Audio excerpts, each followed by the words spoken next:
What is up, guys? Today we are at Go Off Studios in North Hollywood, California with my boy Rio. That's good. We're gonna tour his beautiful studio and learn what it takes to run a dance studio in Los Angeles. That's right. Let's get into it. That's right. Let's do it. Come on in. This is actually a piece that was done by an artist named Lady One.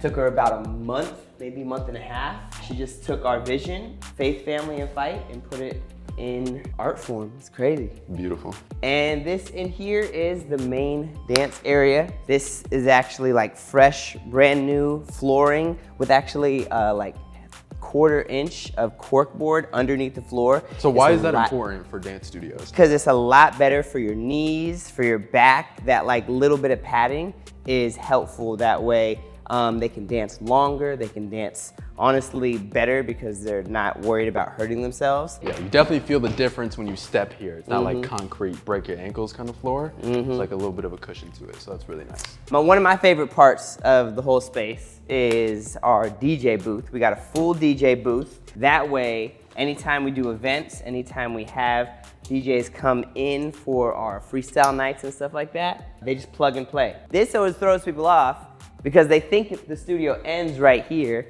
but it's actually a whole nother like 30 feet of studio space that goes all the way down.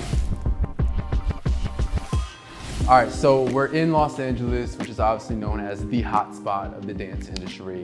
Why did you decide to open Go Off Studios here, and how is it different from anything else that's out there already? I honestly have always wanted to give people a space where they can constantly create, give like freestylers a place to just go off, you know what I mean?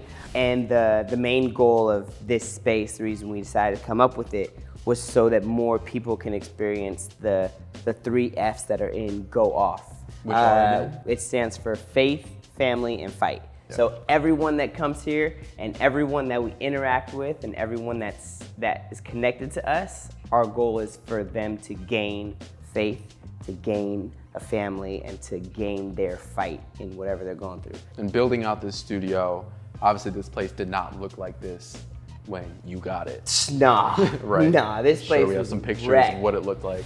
Oh my God. So what was that process like of building it out? Did you hire a designer? Did you hire a contractor? How did you transform it literally into what it is now? It involves all of that. There's not really a way to do the creation of something like this, especially for a building, with just professionals or with just friends and family.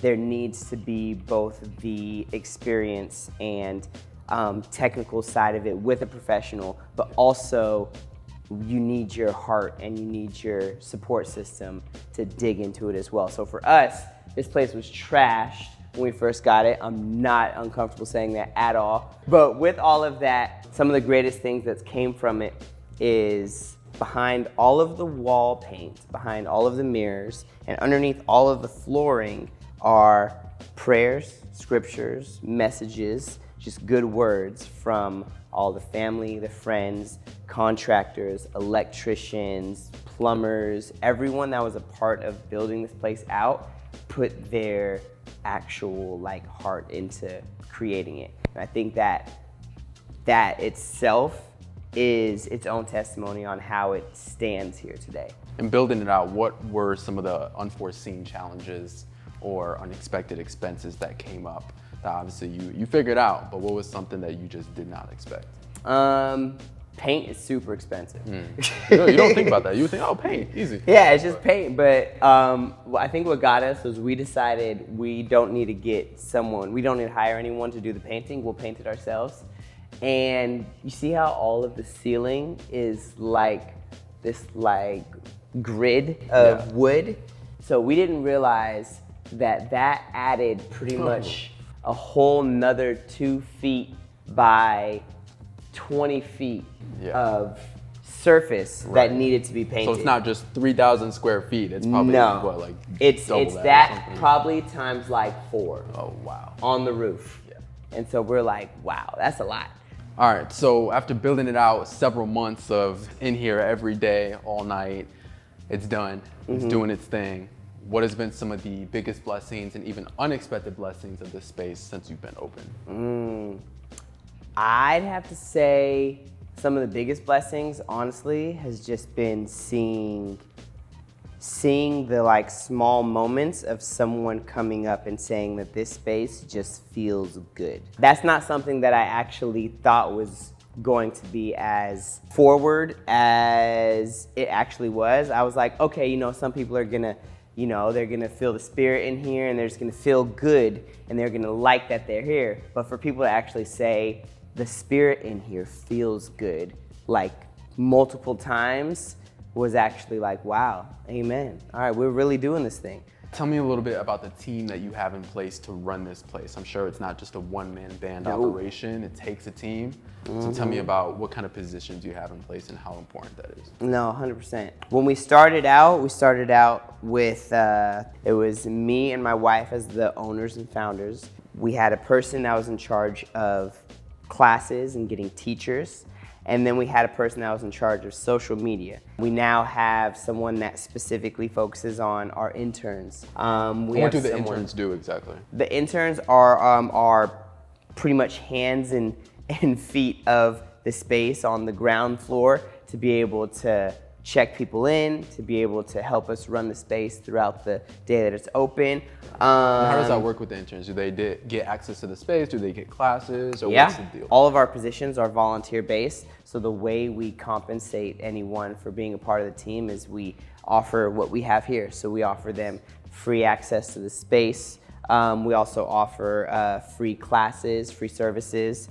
We get them set up as much as possible as we have the capacity for. If they're interested in teaching with their own, we call them off the ground classes or like fam classes, where they have a chance to create something and teach something, invite all of their friends and give themselves that opportunity to actually teach, you know what I mean? So the team, honestly, and it's consistently growing. It's consistently being connected to mentorship and advisory and like counsel. Me as an owner, I'm trying to continuously find people that can pour into me to be able to give more to my team. I'm trying to find things that my executive staff can research and watch, and what programs and what talks they can go to where they can now pour more into their position as well. So you have this beautiful studio. What kind of services do you guys offer? What's the business model? The great question about what's the business model for any kind of business, anything that you're trying to create and actually be successful in, is you have to trust that all of the work that you did creating the model, all the work that you did trying to make something consistent, always has an opportunity for growth and an opportunity for change. Which means that the services that we offered when we first opened up are completely impacted by where God leads the next step in the studio. As of right now, the services that we're offering is we really want to give a chance for like freestylers to come and take freestyle classes. We have foundation classes that we teach to really build them up in that. We also offer different space for like open space for anyone to come in, anyone to create. And we also just offer rental space. All right, so I know it's 5:30, classes are about to start. You're about to have people coming in here, already coming in here. Leave us with some advice. Anybody who's watching this and dreams of opening a studio one day, what would you say? I would say endurance. Make sure you have the endurance in yourself. That's mental, physical, emotional, spiritual endurance to know that there's gonna be work that goes into it. I'd say make sure you have support. Make sure you don't be afraid to ask for help, which is the hardest thing sometimes. Also, don't give up on that belief that what you had a vision for is still happening. So even when it gets dark, even when it feels like you're in a furnace, even when it feels like things are shaking, keep, whether it's in your logo name or not, keep those 3 F's involved. Always have faith in what you believe in. Always make sure you realize you have a family, you have a support system, and you can even start by creating that, and fight. It's gonna be hard, you're gonna sweat, it's gonna get tough, but keep pushing through that. And that's honestly what I've been doing. And I'm gonna keep on doing it because right now, can't nobody tell me nothing about Go Off Studios because it's finna be lit. Beautiful, beautiful. Last question, what are you excited about looking ahead into the future? Everything. I'm excited that I don't know what's gonna happen next. That's the best way to put it. I have no idea what God's about to do in the next 8 months in this space because I had no idea he could do this in 7 months. Right. So, yeah. Stay tuned for a part 2 in 8 months. 8 months. Watch. See you then. Watch, bruh. See you then. Gang.